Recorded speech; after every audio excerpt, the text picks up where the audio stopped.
In a bold move to reshape the U.S. immigration policy and landscape, President Donald Trump has implemented a series of aggressive actions to fortify the southern border and to increase the detention of illegal immigrants. Now, a lot of persons are getting worried and getting apprehensive in terms of the entire immigration policy changes, but remember that the focus is on illegal immigrants. Now, whether or not this is expanded or not is a discussion for another time. However, the focus and the discussion is going to be around illegal immigration into the United States and how it is that this is streamlined, how the country is protected, and what measures are put in place. Today we're going to be look at the actions that have been taken within the first week in terms of fortifying the border and the detention of illegal immigrants across the United States so that you can be made aware in terms of what is happening so that you can be kept up to date. So stay tuned. Welcome back to the Next Level Life Hacks, where we take the next steps needed to grow towards our financial freedom and our success. Now, what is behind the recent policy changes where immigration is concerned? It is primarily due to the illegal immigration that is happening, and it is seen to be untapped, uncontrolled, and not streamlined.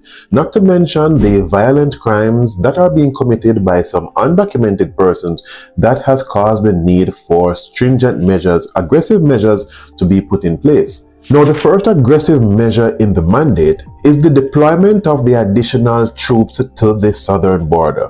1,500 active military members have been deployed to the southern border, which will be added to the 2,500 National Guard and Reserve personnel that were already at the border, making the number approximately 4,000 in total. Now, the additional deployment is expected to assist in terms of logistical support and in terms of barrier construction. Another importance of the deployed troop is that they will also be assisting in the surveillance operation at the border so that more persons can be stopped before they enter illegally.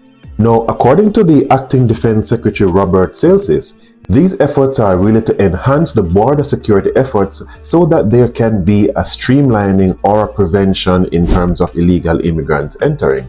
Now, let's paint a picture as to how effective this additional deployment will actually be. Now, if we were to look at a mile being covered by each person in this 1,500 extra deployment, you will see that 1,500 miles will have that coverage in terms of surveillance. The actual length of the US-Mexico border is actually 1,954. So you will see that if 1,500 miles are being covered, then you have a substantial increase in terms of the ability to survey and monitor the border. The other aggressive measure that is being put in place is the plan to build 4 detention centers of a maximum capacity of 10,000 beds each. This will mean that 40,000 persons are possible to be detained once they are captured by the ICE unit or the ICE agents. Apart from this, 14 other locations are being built that can hold anywhere from 700 to 1,000 beds, thus increasing the maximum additional bed capacity to 64,000 beds in total.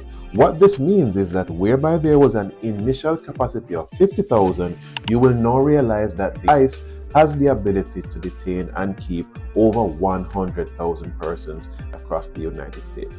Now, there are raids that are currently happening in certain key areas. Remember that Chicago was one that was mentioned, but there are raids and there are detentions that are currently happening.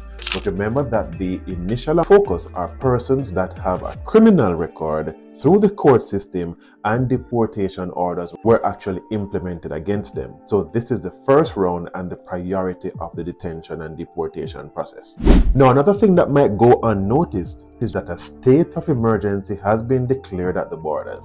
Now, some persons might think that this just means that, hey, additional focus and there's an emergency happening there as in a crisis situation. But no, the government has a strategy behind implementing a state of emergency, because once a state of emergency has been declared, it means that you can then implement military forces at the border, and you can actually have certain funds released that can only be used or released if there is a state of emergency.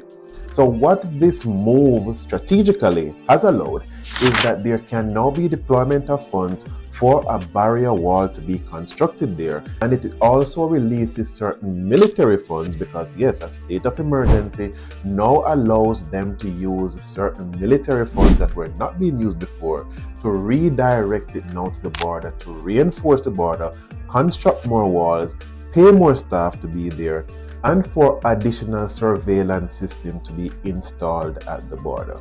Yes, there are certain legal challenges against these policies that have been implemented. So yes, there are several lawsuits that have been filed against the Trump administration for the executive orders and the action that have been taken recently.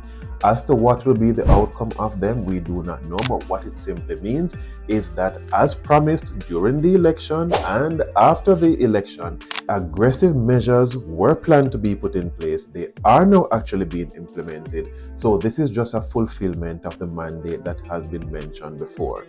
As to what you do with this information, that is up to you. We take no sides here. We give you the raw information so that you can know what is happening in the nation. And if you have persons being impacted by these decisions, then you can pass on this information to them. All in all, it only means that we are becoming a much more structured nation where immigration is concerned. Maybe it is needed, yes, because of what is happening at the borders or what was happening at the borders. But all in all, the time is changing and we need to fall in line.